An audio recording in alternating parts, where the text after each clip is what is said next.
بازرگانانی شاری سلێمانی نیگەرانن لە بڕیاری ڕاگررتنی گەشتە ئاسمانیەکانی تورکیا بۆ فڕۆکەخانەی نێودەوڵەتی سلێمانی و پێیان وایە ئەو بڕیارە خزمەت بە بەرژەوەندی ئابوووریەکانی تورکیا و هەرێمی کوردستان ناکات. داواکارن حکوومەتی تورکیا لەو بڕیارەی پاشگەز ببێتەوە و گەشتە ئاسمانیەکانی بۆ فڕۆکەخانەی نێودەوڵەتی سلێمانی دەست پێ بکاتەوە. ئێمە وەکو بازرگانان بەم قەرارەی تورکیا زۆر پێمان گرانە، زۆر شتێکی نابەجێیە.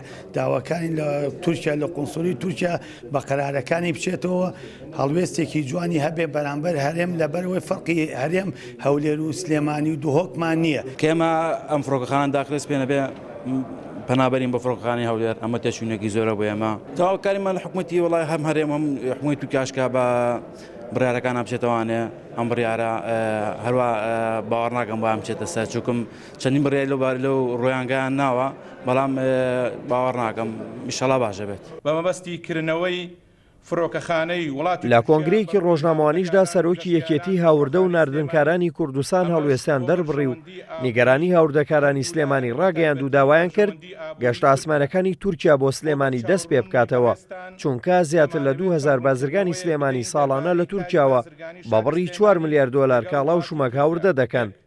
ساڵانە نزیکەی 4 ملیار دۆلار ئاڵوگۆڕی بازرگانی وڵاتی تورکیا لەگەڵ بازرگانانی شاری سلێمانی ئەنجام دەدرێت.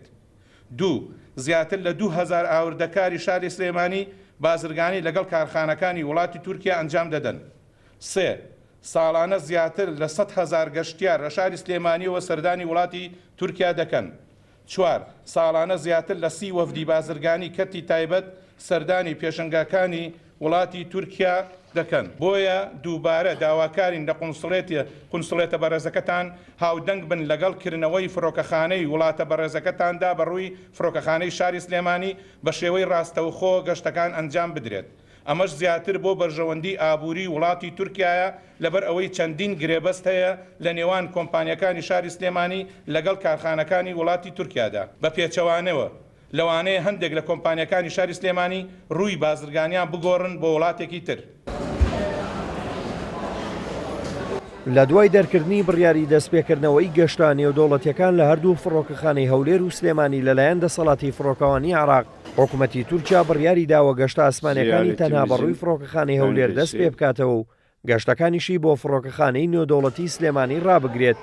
ئەو بڕیارەش جگەلەوەی لەسەر ئاستی حکمی نیگەرانی بەدوای خۆی داهێنا تا دێر نیگەرانیەکان زیاتر دەبێت و بازرگانانی سلێمانیش وێڕای نیگەرانیان تاکید دەکەنەوە لە ئاگەری جێبەجێکردنی بڕیارەکەدا زەرەربەندی سەرەکی تورکیا دەبێت چونکە سەدان بازرگان لە تورکیاوە کاڵا و شومەک هاوردەی سلێمانی دەکەن. دلێر کەمال کورساد نیوز سلێمانی.